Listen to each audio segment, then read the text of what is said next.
Assalamualaikum warahmatullahi wabarakatuh. Bismillahirrahmanirrahim. Alhamdulillahi rabbil alamin. Wabihi nasta'inu ala umurid dunya waddin. Wassalatu wassalamu ala sayyidil mursalin wa ala alihi wa ashabihi ajma'in, amma ba'd. Allahumma la ilma lana illa ma 'allamtana innaka antal alimul hakim.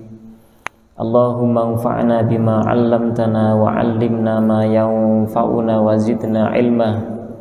Allahumma arinal haqqa haqqa warzuqna ittiba'ah wa arinal batila batila warzuqna ijtinabah. Waj'alna mimman yastami'una al-qawla fayattabi'una ahsanah. Wa adkhilna birahmatika fi ibadika salihin, amin.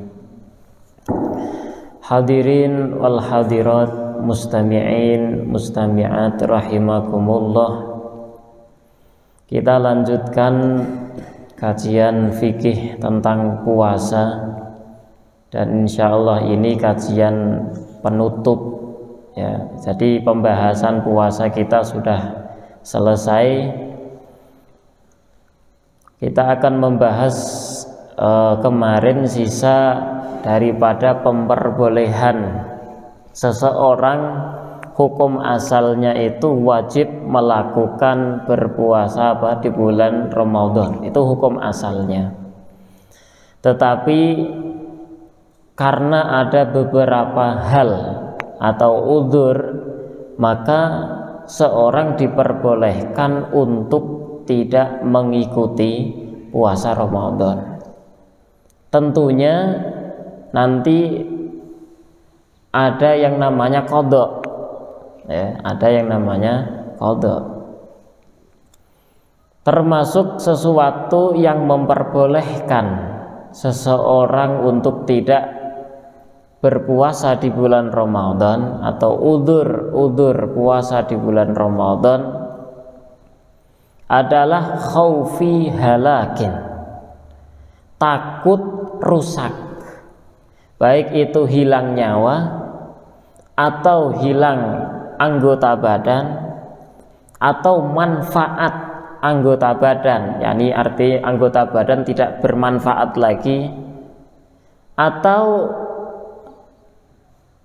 lebih lama sembuhnya. Ada orang sakit gara-gara dia berpuasa, terus kemudian sembuhnya tambah lama atau malah tambah sakit.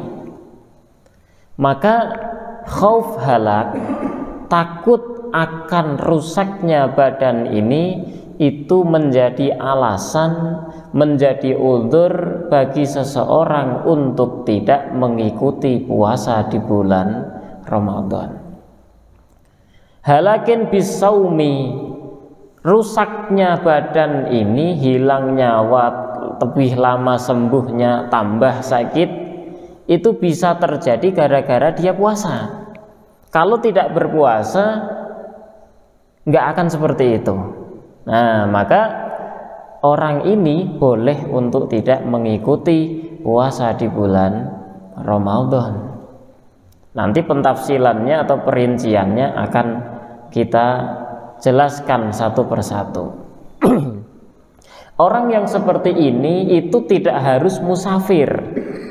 Orang yang mukim berada di rumah, tapi gara-gara umpama dia itu nanti puasa terus kemudian tambah sakit, maka boleh juga untuk tidak mengikuti puasa di bulan Ramadan. Baik musafir atau mukim, orang yang sedang bepergian atau orang yang berada di rumah. Bahkan Imam Al-Adzra'i, beliau termasuk salah satu mujtahid madhabnya Imam Syafi'i. Ya, dalam madhab itu ada mujtahid lagi. Dari mujtahid itu terbagi, ada namanya mujtahid mutlak, seperti Imam Syafi'i, Imam Maliki, Imam Hanafi, Ahmad bin Hambal, namanya mujtahid mutlak. Mujtahid mutlak ini tidak boleh mengikuti mujtahid lain.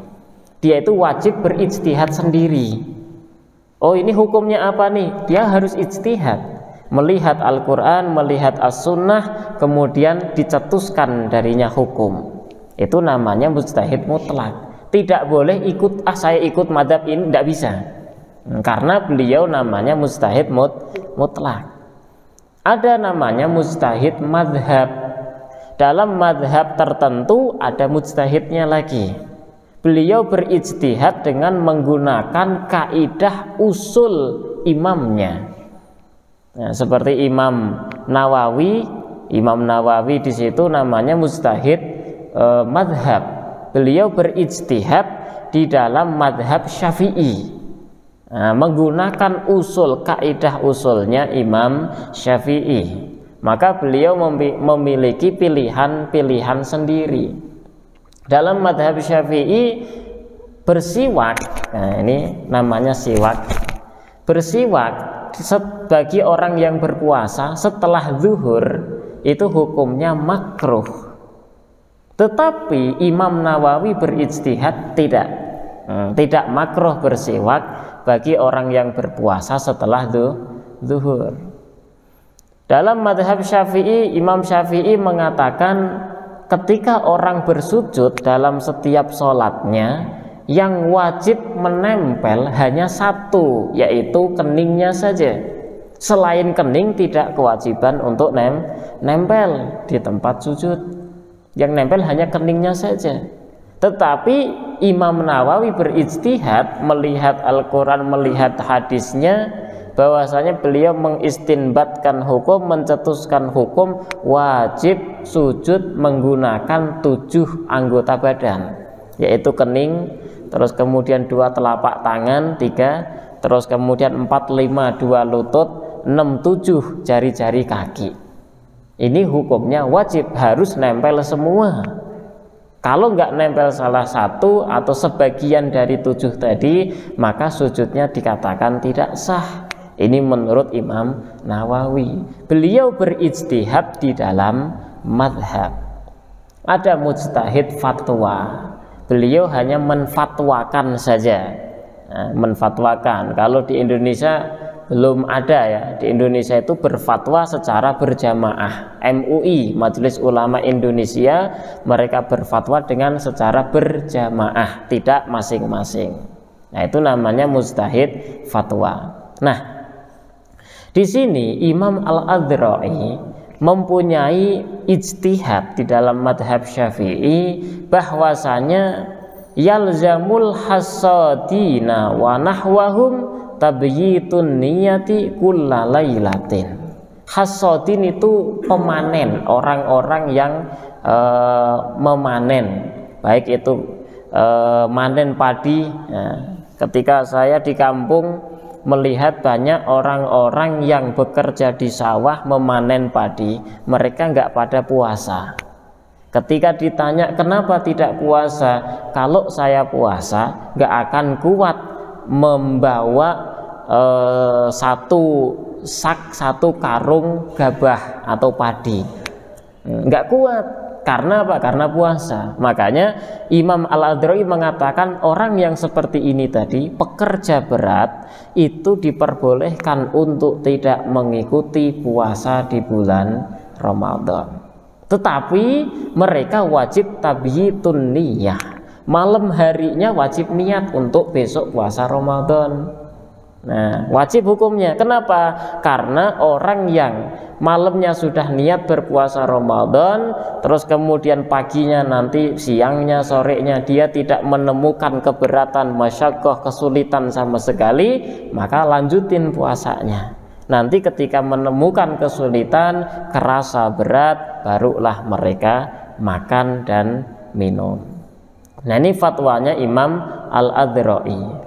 Nah, termasuk daripada hasadin, para pemanen tadi, itu dikiaskan dengan yang lain seperti banna.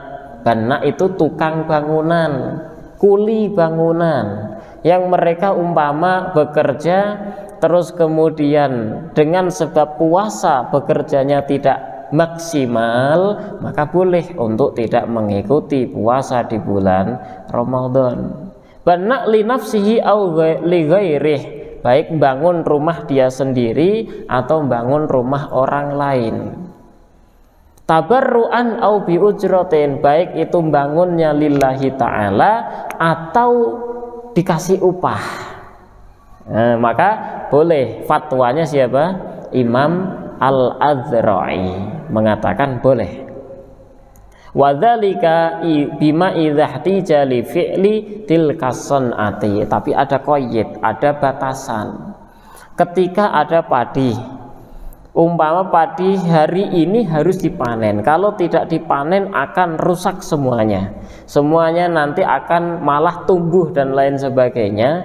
Nah ini maka kan kalau tidak dipanen seketika itu si padinya akan rusak, dan rusak ini namanya tadyi'ul mal, mensia-siakan harta. Nah ini yang diperbolehkan seseorang untuk tidak ikut berpuasa di bulan Ramadan. Kalau umpama ditunda sebulan lagi, akan rusak ini padi, akan rusak padinya. Maka boleh orang-orang si pemanen tadi untuk tidak mengikuti puasa di bulan Ramadan. Pekerja berat ya, tapi pekerja berat yang bagaimana? Pekerja berat yang harus dia lakukan. Sebagaimana lagi contoh, ada orang bekerja berat, kuli bangunan dan lain sebagainya. Kalau dia nggak bekerja, padahal dia punya tanggungan untuk ngasih makan, ngasih nafkah anak istrinya, dia makan hanya dari hasil pekerjaannya dia itu tadi. Kalau dia tidak bekerja, maka nggak ada nafkah, nggak ada makan hari itu. Nah ini orang yang seperti ini boleh bagi dia bekerja berat, kemudian tidak mengikuti puasa bulan Ramadan. Tapi tadi ya, dia itu harus malam harinya ikut niat. Tumaman lahikahu minhum masyaqqatun syadidatun aftara. Kemudian seluruh orang yang di bulan Ramadan dia mendapati atau bertemu atau terkena dengan sesuatu masyaqqah, kesulitan yang sangat berat, maka boleh bagi mereka untuk berbuka, untuk tidak mengikuti puasa di bulan Ramadan. Wa illa fala. Tapi walaupun mereka pekerja berat tetapi tidak menemukan kesulitan di dalamnya, tidak lelah, tidak capek dan lain sebagainya, maka tidak boleh berbuka puasa. Tidak boleh, pokoknya mau nggak mau harus puasa di bulan Ramadan, harus mengikuti puasa. Wa yajibu qada'u ma fata, dan hukumnya wajib mengqada apa yang telah terlewat darinya. Artinya orang yang tidak ikut berpuasa di bulan Ramadan, maka wajib bagi mereka untuk mengqada. Nah, dan jumhur ulama mengatakan seperti itu, seluruh bahkan ijma ya, semuanya orang haid, orang nifas wajib mengqada puasa mereka.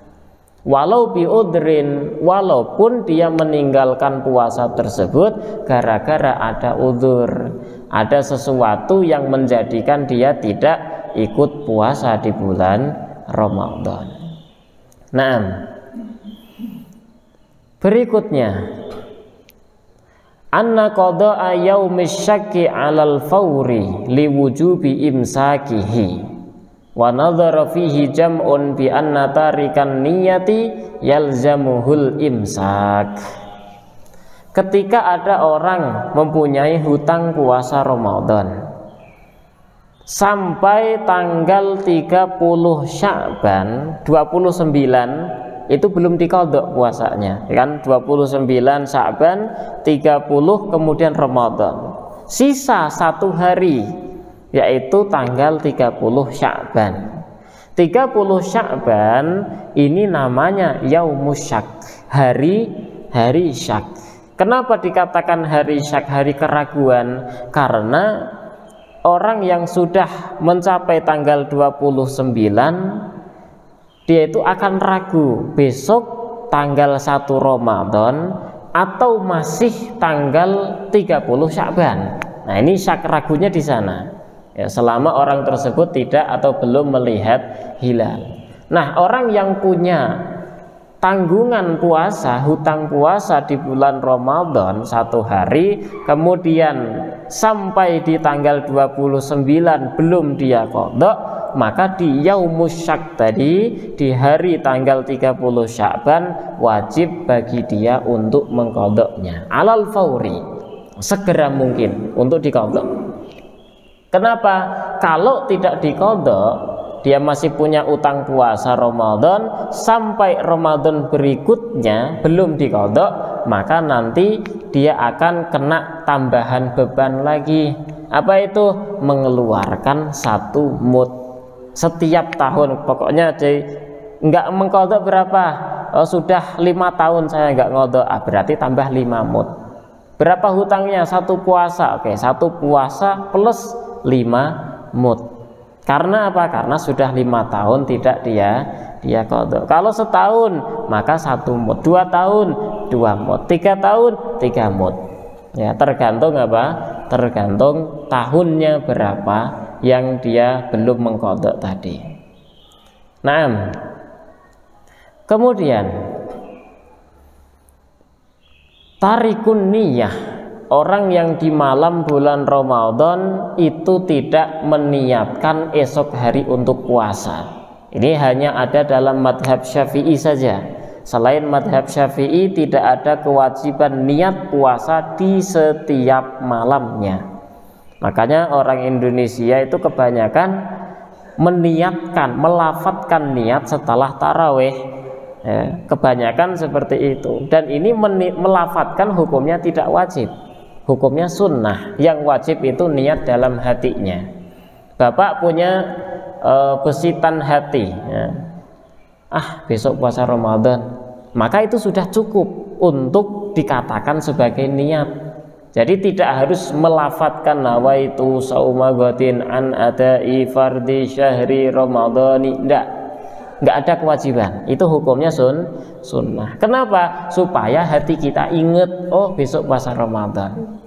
Ya, Bapak makan sahur, besok puasa Ramadan. Bapak taraweh, terus ada besitan hati, besok puasa Ramadan. Bapak berbuka, pas berbuka itu dalam hati ada besitan, besok puasa Ramadan lagi. Maka itu sudah dikatakan niat, gitu ya. Jadi gambaran orang yang lupa akan niat puasa Ramadan itu kemungkinannya itu kecil. Ya, malam hari nggak niat puasa Ramadan kemungkinannya apa? Kecil. Nah, kalau ada orang yang malam harinya tidak berniat esok hari untuk puasa Ramadan, maka puasa Ramadan esok hari itu tidak sah. Wajib diqadha karena dia belum niat tadi ya. Wajib diqadha, tetapi wajib imsak. Wajib untuk menjaga. Wajib untuk dia tidak makan, tidak minum, tidak melakukan pembatalan puasa. Walaupun puasanya tidak sah, tetapi dia tidak boleh makan, nggak boleh minum, nggak boleh melakukan seluruh pembatalan puasa. Jadi harus harus di stop makan minumnya.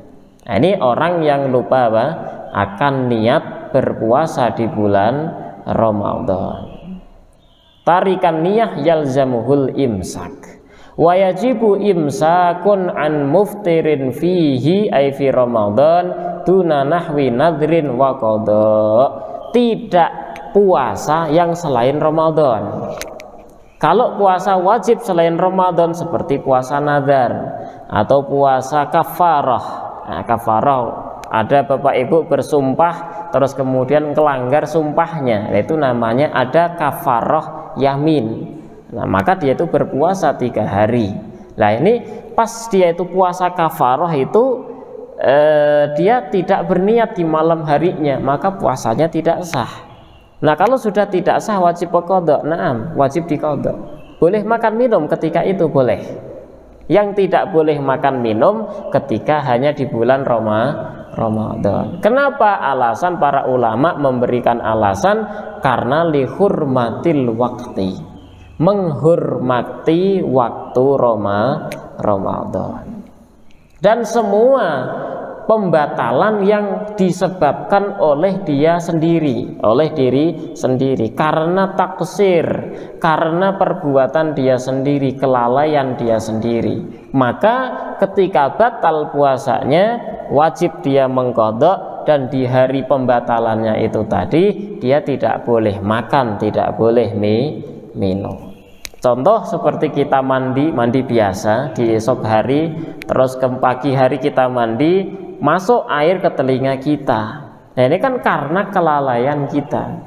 Atau pas puasa siang-siang panas kita masuk ke kolam renang. Nah, kita nyelam di sana. Masuk air ke telinga kita, batal puasa. Wajib diqadha tidak? Wajib. Di hari itu pas puasanya batal, dia tidak boleh makan, tidak boleh minum. Lihurmatil wakti, karena menghormati waktu. Jadi semua pembatalan puasa yang disebabkan oleh dia sendiri, karena taksirnya, karena kelalaiannya, maka dia tidak boleh makan, tidak boleh minum. Wajib untuk imsak. Nah, kecuali kalau pembatalan puasanya itu memang secara syariat. Ada wanita puasa baru jam 9 pagi haid, batal puasanya, wajib mengqadha, tapi dia boleh makan, boleh minum. Sunnah untuk imsak, tidak wajib sebagaimana contoh-contoh yang sebelumnya tadi.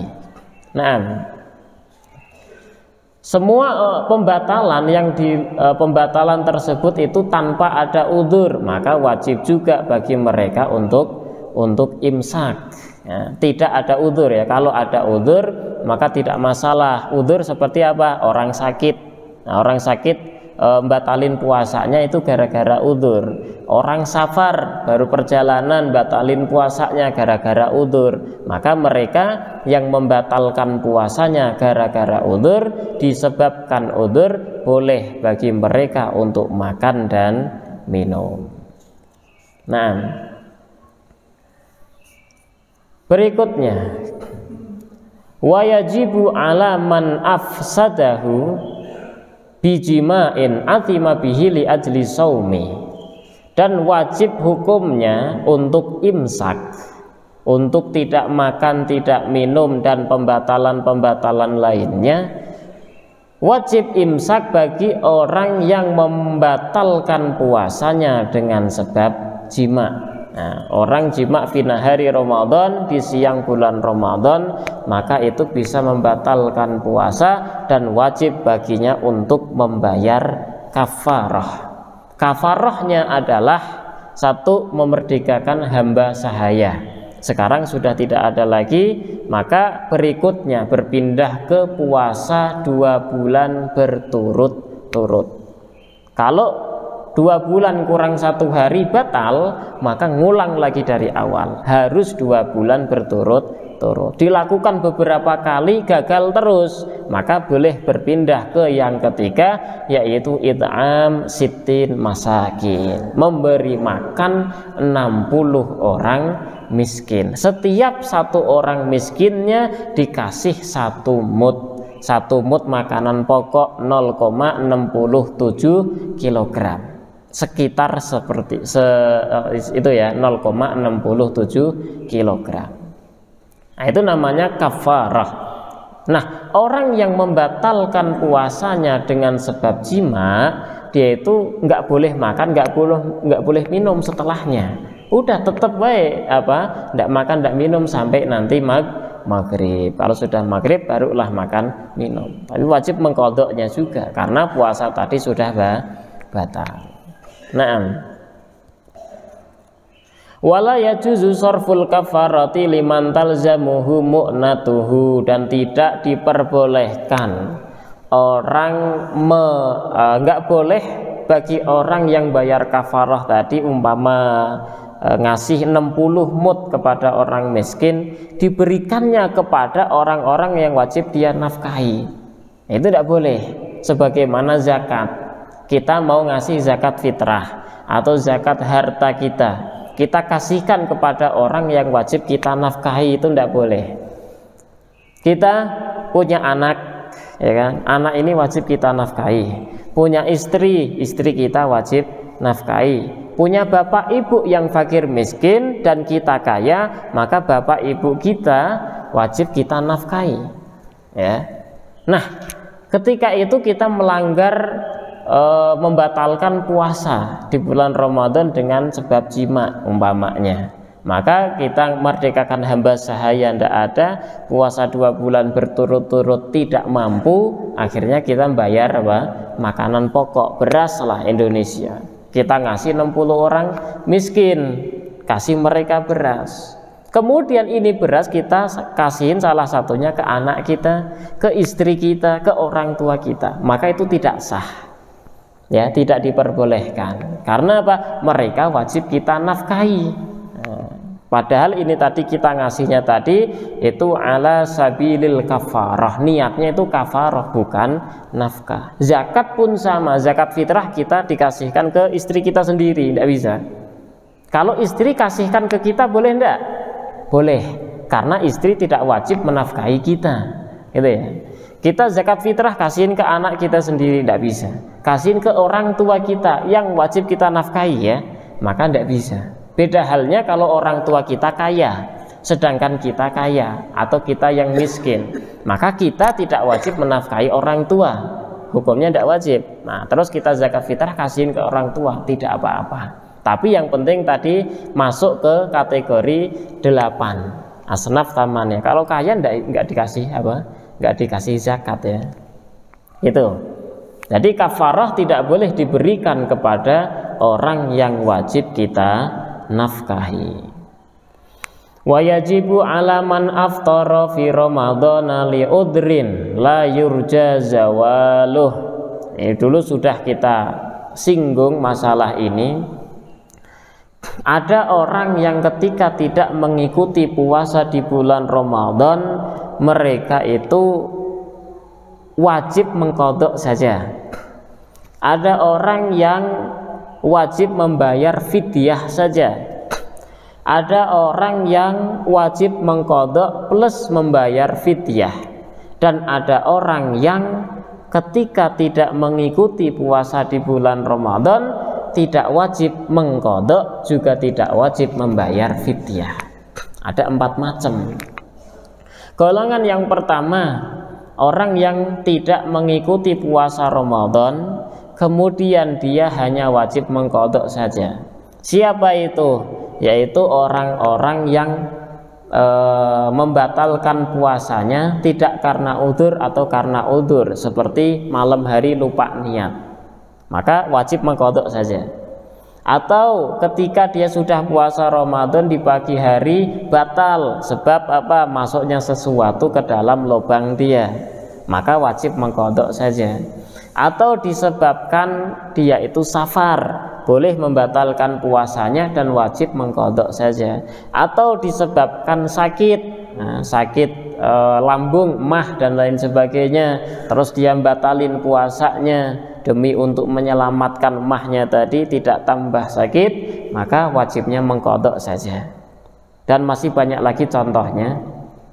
Kemudian yang kedua, orang yang membatalkan puasa atau tidak ikut puasa di bulan Ramadan, yang wajib baginya hanya fidyah. Fidyah itu memberikan 1 mud makanan pokok, beras 0,67 kilo kasihin ke fakir miskin, itu namanya fidyah. Nggak hanya memberikan fidyah saja, tidak wajib mengqadha. Nah, siapa itu? Orang yang sudah tidak mampu berpuasa lagi, seperti Syekhul Haram, orang yang sudah sepuh banget, sudah tua renta. Nah, dia nggak kuat puasa, suruh puasa nggak kuat. Udah Ramadan nggak ikut puasa, nanti Syawal puasa nggak kuat. Nah, Syawal, Dzulhijjah, Dzulqa'dah nggak kuat puasa. Nah, selamanya nggak kuat puasa. Maka dia nggak ikut puasa di bulan Ramadan. Setiap 1 harinya dia bayar fidyah, tidak mengqadha. Atau yang kedua, orang yang sakit tapi la yurjabur tidak bisa diharapkan kesembuhannya. Seperti kata dokter, dokter Muslim Adil mengatakan, ini bapak ini itu nggak bisa sembuh, udah kayak gini aja terus. Nah, sudah divonis seperti itu, maka dia bulan Ramadan nggak ikut puasa karena nggak kuat, karena sakit. Terus nanti mengkodok enggak, kata dokter enggak bisa sembuh. Nah, seperti ini terus saja dia. Nah, maka orang yang seperti itu tadi, dia itu tidak mengkodok puasanya, tetapi membayar fidyah. Setiap hari 1 Ramadan tadi, itu tadi membayar 1 mud. Kalau yang ditinggalkan 30 hari dari bulan Ramadan, 30 mud, 0,67 kali 30 hari. Kasihkan ke fakir dan miskin. Yang kedua, tadi wajib mengkodok saja, wajib membayar fidyah saja, dan yang ketiga wajib mengkodok dan wajib membayar fidyah, yaitu orang-orang yang membatalkan puasa karena orang lain, seperti ibu hamil, dia itu nggak ikut puasa gara-gara takut ke anaknya nanti kurus, nanti nggak sehat dan lain sebagainya. Ibu menyusui nggak ikut puasa gara-gara apa? Janin si bayinya nanti kalau saya puasa si bayi nggak bisa minum, susunya nggak ada, nggak keluar dan lain sebagainya. Maka orang yang seperti ini membatalkan puasa, tidak ikut puasa gara-gara takut khawatir kepada orang lain tadi, itu wajib 2, wajib mengkodok dan wajib membayar fidyah. Tergantung puasanya yang ditinggalkan berapa. Kalau ditinggal 6 hari umpamanya, maka wajib mengkodok 6 hari dan fidyah juga 6 mud ya. Kemudian yang keempat, orang yang tidak ikut puasa di bulan Ramadan gara-gara gila. Nah, gara-gara gila atau koma, yang penting hilang pikiran ya. Orang koma itu tidak wajib puasa, wajib mengkodok enggak? Tidak. Orang koma enggak wajib sholat, wajib mengkodok sholatnya? Tidak juga ya. Orang pingsan, nah, pingsan 1 bulan, ya koma itu tadi ya, maka mereka itu tidak wajib mengkodok puasa, juga tidak wajib membayar fidyah. Nah, ini orang gila, orang pingsan, orang koma itu tidak mengkodok juga tidak membayar fidyah. Nah, kenapa alasannya? Li'annahu ghair mukhatab bisaumi, karena orang-orang yang seperti itu tadi, yakni orang gila, orang pingsan, orang koma, itu tidak kena khitabnya puasa.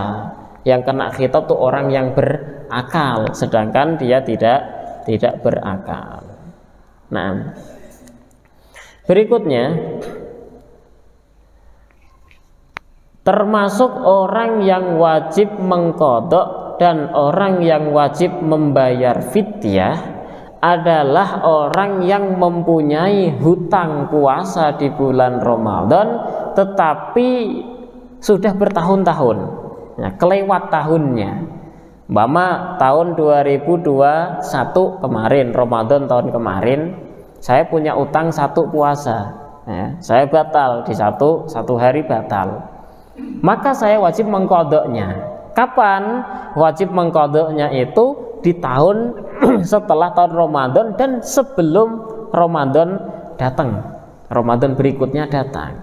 Kalau saya sudah masuk ke Ramadan berikutnya sedangkan hutang puasa saya itu belum terbayarkan, belum dilunasi, maka saya menambah fidyah ya. Saya wajib mengkodok puasa 1 itu tetap 1, tetapi ada tambahan bayar fidyah per tahunnya ya. Berarti kan Ramadan ke Ramadan berikutnya dihitung 1 tahun.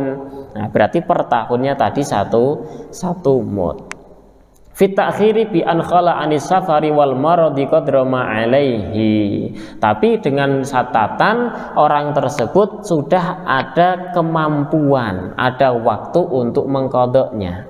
Beda halnya kalau dari Ramadan yang kemarin 2021 sakit, akhirnya sebulan full Ramadan dia tidak ikut puasa, terus sakitnya itu memanjang sampai Ramadan berikutnya. Nah, ini berarti kan lam yatamakkan, dia itu tidak ada kemampuan untuk mengkodok puasanya. Maka orang yang seperti ini dia tetap mengkodok yang dia tinggalkan dan tidak ada bayar fidyah ya, tidak ada bayar fidyah baginya. Karena apa? Karena orang tersebut belum mampu untuk membayar puasanya. Sebagaimana orang yang meninggal Ada orang yang punya utang puasa Ramadan kemudian meninggal, belum dia bayar utang puasanya. Apa yang dia lakukan?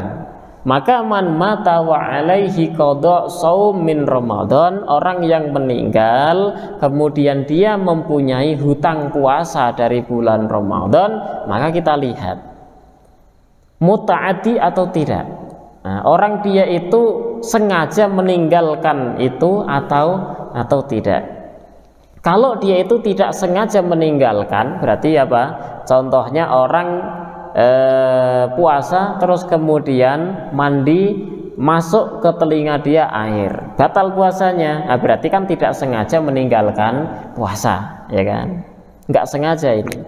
Maka setelah dia itu batal puasanya, masuk ke bulan Syawal, Dzulqa'dah, Dzulhijjah dan seterusnya, ada kesempatan nggak bagi dia untuk mengqadoknya? Kalau dia itu ada kesempatan tapi belum dia qadok, nah, tamakkan minhu, sudah ada kesempatan, maka si walinya, wali mayit tadi, itu wajib hukumnya untuk mengqadokkan puasanya. Terserah siapa saja dari ahli warisnya tadi. Jadi berapa hutangnya? 5 puasa 5 kali, ya, maka dikati 5 kali. Yang puasa siapa? Ahli warisnya. Dibagi satu-satu boleh, tidak masalah. Nanti kita ahli waris mempuasakan dia dengan niat saya mengqadokkan puasanya mayit. Kalau tidak ada yang mau mempuasakan bagaimana? Nggak ada yang mau mengqadokkan puasa si mayit, maka boleh bagi si walinya tadi, ahli warisnya, untuk membayarkan fidyah. Kalau 5 hari dia tinggalkan puasa, hutangnya 5 hari, maka 5 mud dibayarkan. Diambil mud beras makanan pokok ini itu dari tarikah mayit, harta tinggalan mayit, tidak dari hartanya anak-anak, ya, tetapi diambil dari mana? Dari tarikah, harta tinggalan mayit. Nah, ini tadi kalau dia ninggalin puasa tidak ada unsur kesengajaan, terus sudah mampu untuk mengqadok tetapi belum diqadok, terus kemudian meninggal. Nah, ini wajib apa? Wajib diqadokkan puasanya atau mengeluarkan di setiap hari satu mud. Nah, kalau dia itu tidak sengaja meninggalkan puasa, tetapi belum ada kesempatan baginya untuk mengqadok. Contoh, di bulan Ramadan 30 hari dia itu sakit, sengaja ninggalin puasa? Tidak. Terus sakitnya itu berkelanjutan sampai akhir bulan Syawal. Dzulqa'dah, masuk ke Dzulqa'dah dia masih sakit, belum bisa mengqadok gara-gara masih sakit, langsung meninggal. Bagaimana itu? Apakah ahli warisnya, walinya wajib mengqadok atau mengganti dengan fidyah? Maka hukumnya tidak. Si ahli warisnya tadi, si walinya tadi tidak wajib mengqadokkan, juga tidak wajib membayarkan fidyah. Nah, kok gitu? Iya. Kenapa? Karena si orang yang si mayit tadi itu belum mampu untuk mengqadok. Paham ini ya? Jadi ada tafsilan, tidak terus kemudian diambil secara global. Setiap orang yang punya hutang puasa meninggal punya hutang puasa maka wajib diqadokkan, wajib difidyah, itu tidak. Jadi kita lihat dulu dia itu sudah mampu mengqadok atau belum. Nah, yang kedua tadi ya, kalau dia itu belum mampu mengqadok, sakit terus sampai meninggal, maka tidak wajib membayarkan fidyah, juga tidak wajib mengqadokkan puasanya. Oke, berikutnya orang yang meninggal dan masih memiliki hutang puasa. Puasanya yang pertama tadi tidak sengaja ia tinggalkan. Nah, sekarang yang kedua dia sengaja meninggalkan puasa. Ya, sengaja ninggalin puasa. Orang-orang pada puasa dia sengaja tidak berpuasa. Maka orang yang seperti ini terus dia itu belum mampu atau belum bisa mengqadoknya, meninggal, maka hukumnya adalah satu, si ahli warisnya wajib untuk mengqadokkan puasanya. Juga kalau tidak mau mengqadha'kan, maka si ahli warisnya tadi membayarkan fidyah. Setiap 1 hari puasa ia tinggalkan, maka wajibnya satu mud. Baik dia itu sudah mampu mengqadha' atau belum di masa hidupnya. Kenapa seperti itu? Karena dia sengaja meninggalkan puasa. Nah, seperti pemuda-pemuda zaman dulu sampai sekarang sama aja. Kalau dia itu pemuda jalanan gitu tidak pernah puasa, ngakunya Islam tapi nggak ikut puasa Ramadan. Kenapa nggak puasa? Belum mau aja. Nah, itu berarti sengaja meninggalkan puasa itu. Nah, nanti ketika dia meninggal masih punya utang puasa, ahli warisnya wajib mengqadha'kan puasanya.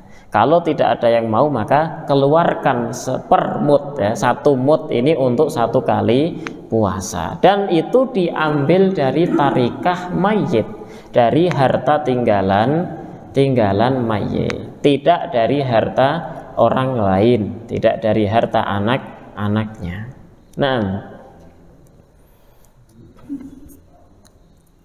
tapi ada juga kaul yang mengatakan bahwasanya orang yang meninggal dan dia itu masih mempunyai hutang puasa, itu hanya dibayarkan fidyah saja.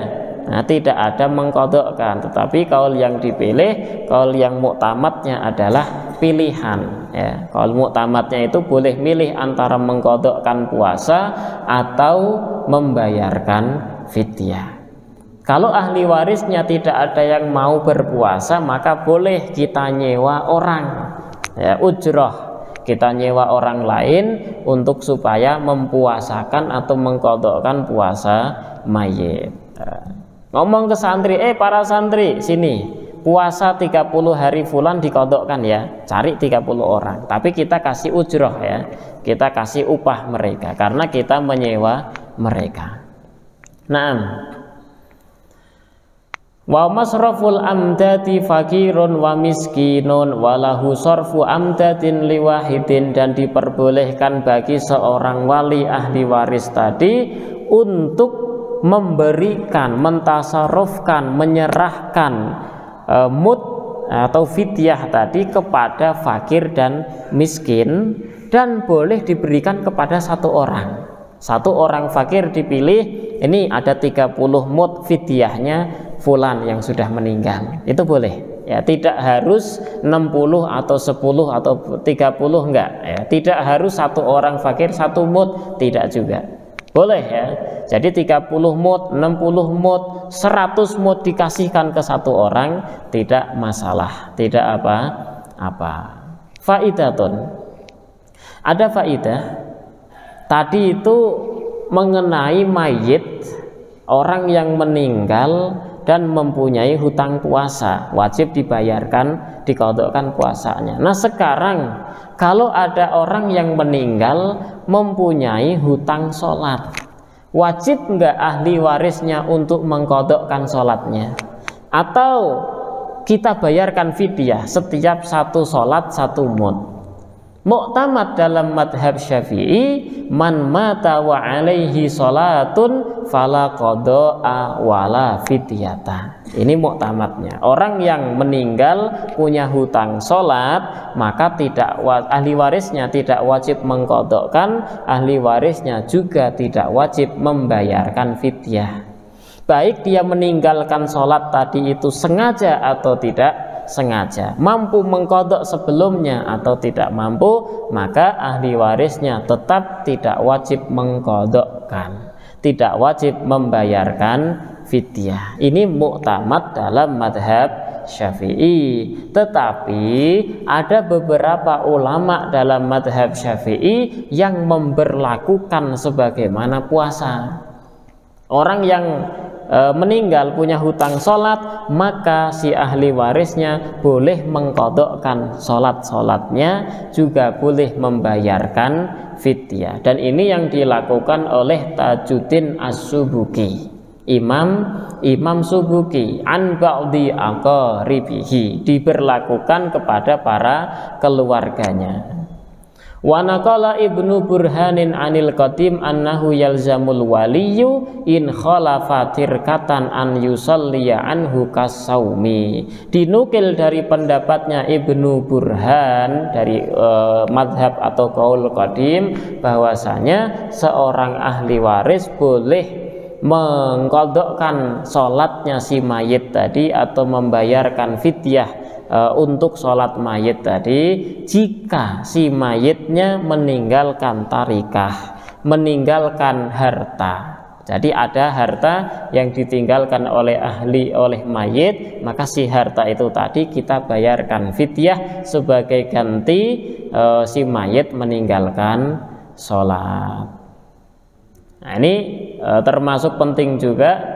Wa qala al-Muhib at-Tabri. Al-Muhib at-Tabri mengatakan yasilu lil mayyiti kullu ibadatin tuf'alu anhu wajibatin au mandubah.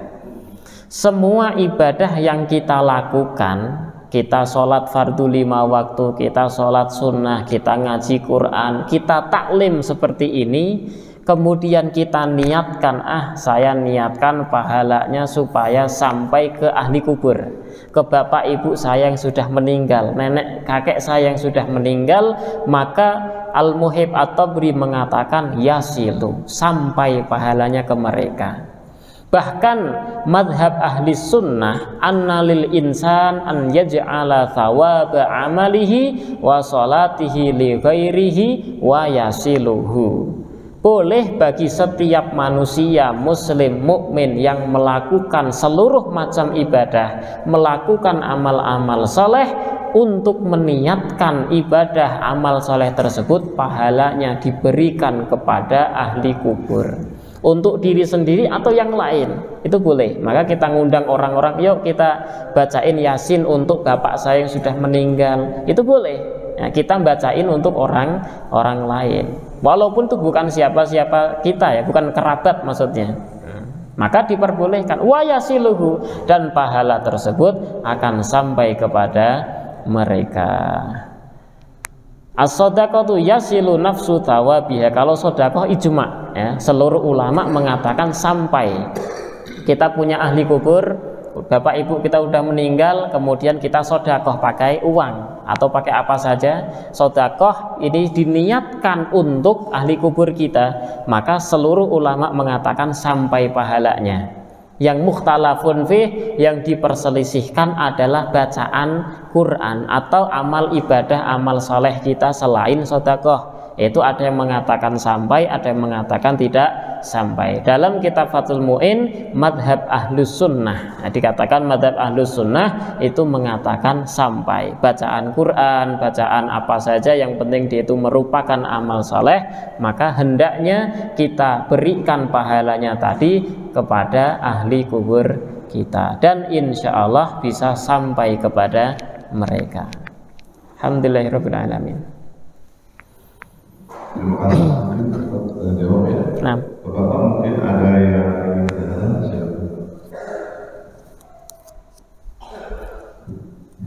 Assalamualaikum warahmatullahi wabarakatuh. Waalaikumsalam warahmatullahi wabarakatuh. Tanya mengenai hutang sholat. Waktu saya kecil, kamu saya itu ada yang meninggal. Kemudian dia sakitnya seminggu atau seminggu, sehingga sholatnya itu di sahur atau dengan tetangga kita. Jadi waktu hitung 7 hari itu berapa waktu kali 5 kan? Ya, yang sholat di situ tuh 30-25 orang. Cuma waktu itu saya nggak pernah kan, karena masih kecil. Loh, sholat apa? Ini untuk nyaur hutang sholatnya si jenazah. Makasih.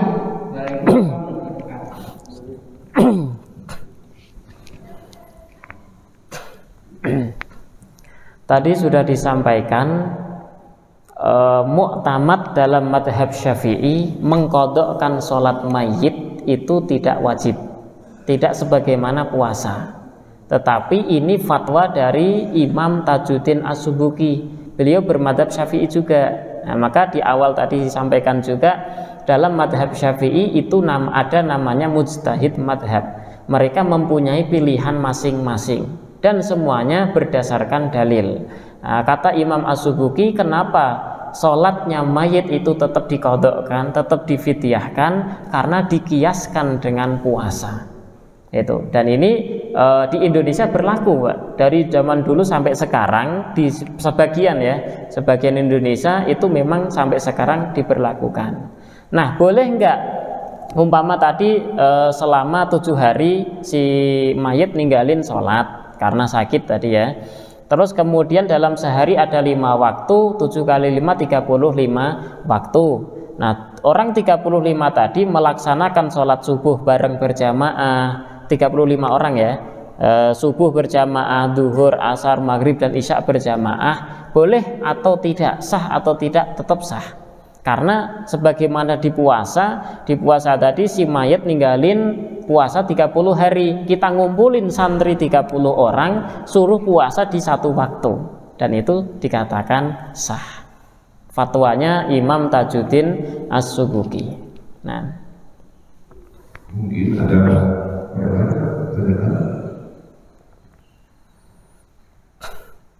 yang online Pak Ustaz.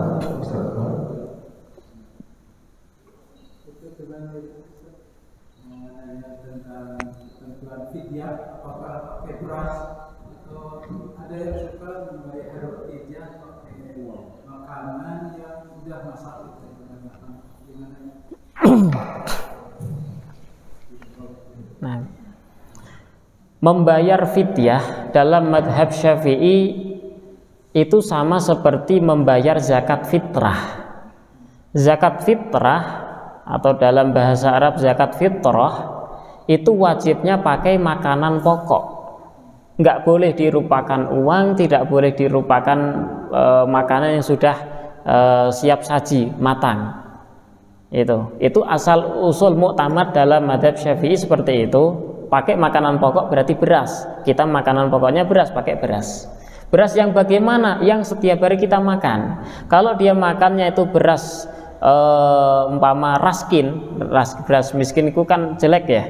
Nah, dia makan setiap hari itu, maka bayarnya pakai itu gitu. Kalau dia itu setiap hari makannya beras yang sekilonya 12.000, ya bayarnya pakai beras yang 12.000. Itu dalam madhab Syafi'i. Tetapi fatwa ulama mu'asirin, ulama yang sekarang kontemporer ini mengatakan boleh kita bayarnya pakai uang. Dengan alasan apa? Aslah, lebih maslahat. Coba dipikir, apa namanya, nggak usah dalam-dalam. Kita ngasih orang fakir, orang miskin, antara kita ngasih beras 25 kilo dengan kita kasih uang seharga 250.000, kira-kira lebih bermanfaat mana, beras atau uang? Orang mengatakan uang, dan ketika ditanya orang fakir miskin milihnya uang. Gitu. Iya, kalau dia itu beras kalau ada lauknya, kalau tidak ada, nah nanti dia jual beras dulu, dirupain uang, kemudian baru beli, kan kerja 2 kali. Nah, ini fatwa ulama kontemporer mengatakan boleh kita bayarnya pakai uang. Kalau 1 mut berapa sih harga 1 mut? Buatlah 10.000, kita kasih 10.000 ke orang fakir, ke orang miskin, gitu. Tapi kalau untuk yang makanan matang, umpama 1 kotak nasi kotak gitu ya, nasi kotak gitu, ada nasinya, ada lauknya, ada sayurnya. Nah, kita kasihkan, sah atau tidak? Maka saya belum pernah mendengar ada penjelasan ulama yang mengatakan sah. Nggak ada, yang mending diuangkan saja itu. Kalau langsung dibeliin makanan, belum pernah tahu ada yang mengatakan sah.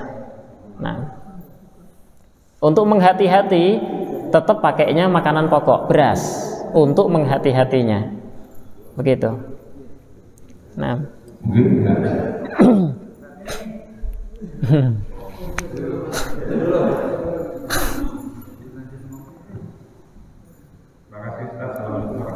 Waalaikumsalam warahmatullahi wabarakatuh. Pencerahan untuk orang misalkan sakit mata gitu waktu puasa Ramadan meneteskan mata, atau misalkan suntik ya, itu kadang ada obat apa gitu ini masuk tenggorokan terasa pahit sekali gitu. Iya. Jadi terasa ke indera gitu. Tetes mata itu terasa ngalir ke tenggorokan. Iya. Itu apakah membatalkan puasa atau tidak? Nah. Assalamualaikum warahmatullahi wabarakatuh. Waalaikumsalam warahmatullahi wabarakatuh. Orang yang memakai obat tetes mata, apakah membatalkan puasa atau tidak?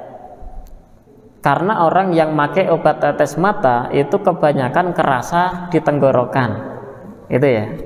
Maka dalam madhab Syafi'i dan madhab manapun mengatakan tidak batal, walaupun kerasa di tenggorokan, itu tidak membatalkan. Kenapa? Karena di mata ini tidak ada jalur yang nyampai ke lambung, ke perut gitu. Jadi walaupun dia kerasa di tenggorokan maka tidak membatalkan puasa. Nah, beda halnya dengan suntikan, Bapak. Suntikan itu ada perkhilafan, ada perselisihan antar ulama. Satu, suntikan tersebut obatnya itu obat mutaghadzi atau tidak, maksudnya itu mengenyangkan atau tidak. Kalau Bapak suntik terus kemudian umpama seharian full Bapak nggak makan minum, itu kuat. Itu namanya obat ghidaiyah, obat makanan, bersifatnya makanan.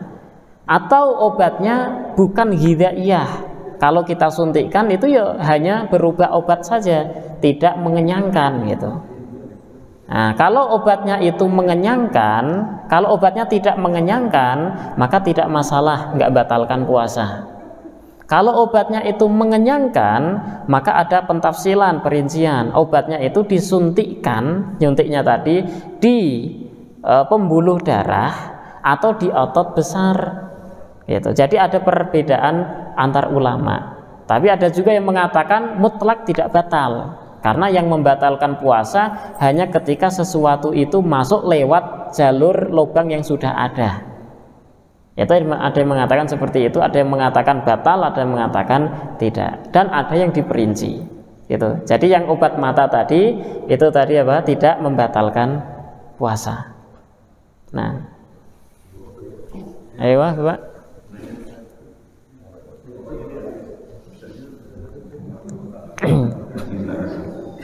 Assalamualaikum warahmatullahi wabarakatuh. Waalaikumsalam warahmatullahi wabarakatuh. Saya bertanya, sekarang kan belajar teknologi ya. Dengan teknologi ini bisa berkomunikasi dengan kemana saja, gitu ya. Sehingga kita mau kasih video ke satu tempat, yayasan yang jauh dan tidak bertemu dengan yang fakir miskin atau yang siapa katakanlah yang 8 atau 9 asap ya. 8. Nah, karena melalui teknologi, jadi kita transfer gitu. Nah, atau kita itu satu, atau kita datang ke satu yayasan fakir miskin, yayasan yang piatu atau yayasan apa yang gitu ya. Nah, kita nggak tahu sama itu, tapi itu oh ya itu yayasan ya gitu. Itu gimana? Nah, memberikan fidyah kepada fakir miskin itu sama halnya menyerahkan zakat kita. Zakat fitrah atau zakat harta itu tidak boleh dipindahkan dari satu tempat ke tempat yang lain. Bapak tinggal di Taman Melati. Di Taman Melati masih ada orang fakir miskin, Pak. Terus Bapak menzakat fitrah dikasihkan ke orang Jati Handap, boleh atau tidak? Madzhab Syafi'i nggak boleh. Kita menzakatkan ini dikasihkan ya ke daerah situ. Kalau sudah tidak ada fakir miskin lagi, tidak ada 8 asnaf itu, baru boleh dipindah, baru melebar gitu. Selama masih ada orang di sekitar Bapak, maka kasihkan orang di sekitar Bapak itu. Ngasih fidyah pun sama. Selama di sekitar sini ada orang fakir, ada orang miskin, kasih ke mereka. Nanti kalau kita kasih fidyah mereka menjadi kaya, ya kan ada hitungan dalam syariat, orang kaya seperti apa, orang fakir kayak apa, orang miskin kayak apa, ada hitungannya. Nah, mereka kaya dengan sebab zakat, dengan sebab fidyah, maka barulah kita melebar. Nah, baru boleh kita pindahkan zakat ke lain tempat. Itu ya, hukum asalnya seperti itu. Nanti kalau kita berbicara 4 madhab, jelas ada yang memperbolehkan.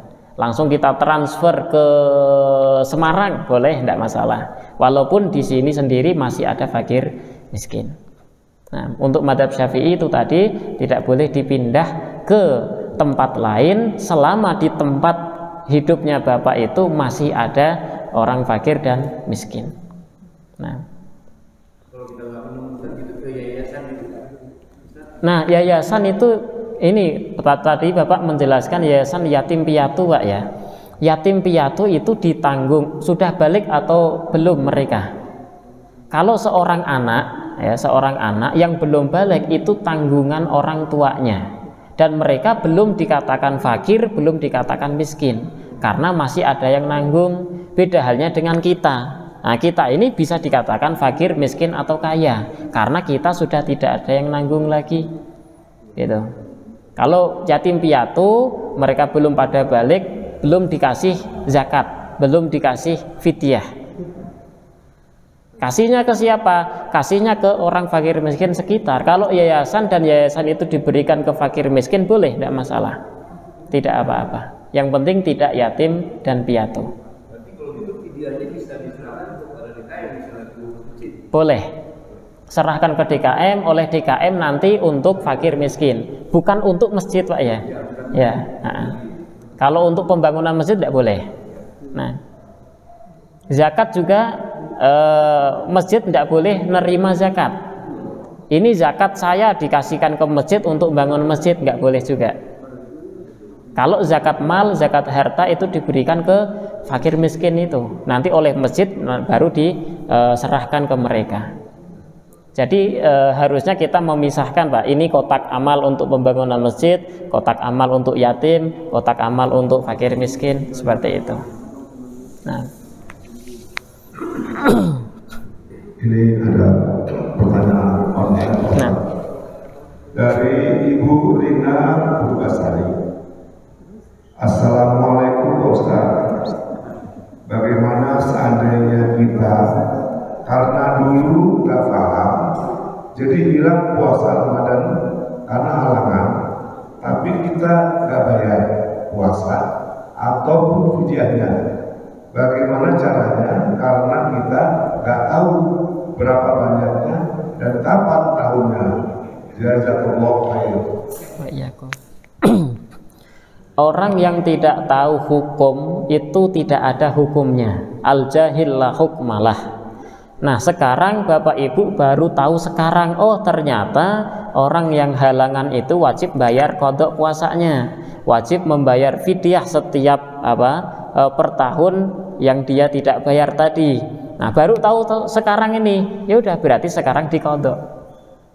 Taunya kapan? Baru tahu sekarang diqadha. Nanti bayar fidyah atau tidak? Bayar tadi karena sudah berapa tahun lamanya? Allahu alam, secara zahir tidak wajib bayar fidyah karena taunya baru sekarang. Gitu ya. Lah terus puasanya berapa yang saya tinggalkan juga saya nggak tahu. Dihitung maksimalnya sih ya, kan Ramadan mesti bisa ya, saya umurnya sekian, haid dari zaman sekian, terus hamil itu nyusui dan lain sebagainya, itu insya Allah bisa dihitung ya. Dihitung rugi itu kita mentahan lah. Nah, mentahannya udah kita buat sekian tahun, kita buat sekian puluh hari gitu, insya Allah bisa. Jadi orang yang tidak tahu hukum itu tidak ada hukumnya. Samalnya dulu kita ninggalin sholat, dulu kita padahal nggak tahu hukum, maka tidak berdosa gitu. Wajib qadha nggak? Wajib, karena kita dari awal sudah muslim gitu ya, wajib untuk mengqadhanya. Tapi berapa qadhanya? Ya udah dihitung rugi aja gitu. Dihitung secara besarannya berapa gitu. Nanti kita hitung. Oh, saya hidup umur sekian, terus kemudian sholat per hari itu sekian waktu, insya Allah nanti bisa dihitung. Tetap wajib mengqadha. Nah, Ya, satu pertanyaan lagi. Ya. Kalau tidak ada, dari saya Ustaz ya. nah, Kalau kita lagi puasa bulan Ramadan, tidur siang terus kita mimpi basah sehingga keluar air mani kita. Itu hukumnya bagaimana Pak Ustaz? Nah,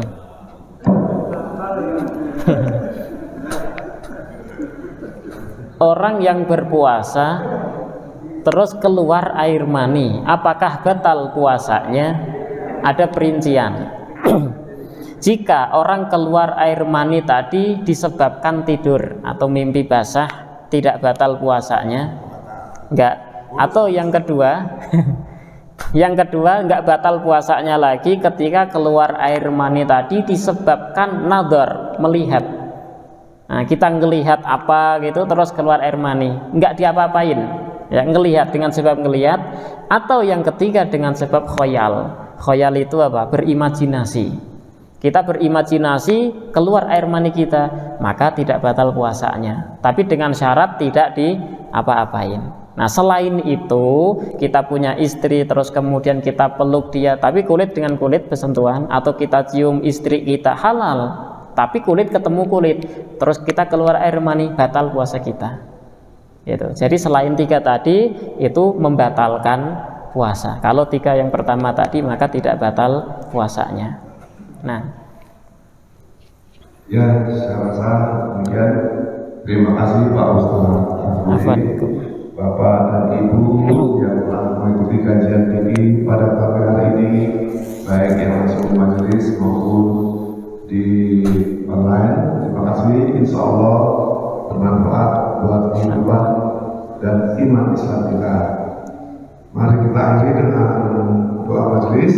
Subhanallah wa bihamdika, asyhadu an la ilaha illa anta, astaghfiruka wa atubu ilaik. Astaghfiruka wa atubu ilaik. Dikurang terima maaf. Assalamualaikum warahmatullahi wabarakatuh. Waalaikumsalam warahmatullahi wabarakatuh.